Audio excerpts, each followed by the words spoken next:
महायुतीच्या वतीनं राष्ट्रवादी काँग्रेसचे शहराध्यक्ष दीपकभाऊ मानकर, अजयभाऊ भोसले, नाना भानगिरे, मान्य मुख्यमंत्री महोदयांनी यांचं असं ते अतिशय सुंदर पेंटिंग या ठिकाणी आपण त्यांना देत आहोत.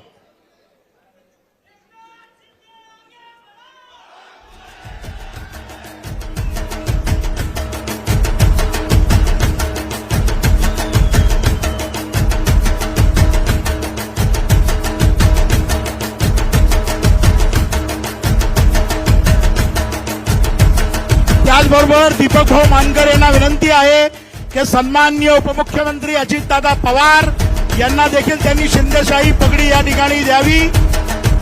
त्याचप्रमाणे आपल्या सर्वांचे नेते पुणे, शिरूर, बारामती, मावळ लोकसभा क्लस्टरचे प्रमुख नामदार चंद्रकांत दादा पाटील यांना देखील त्यांनी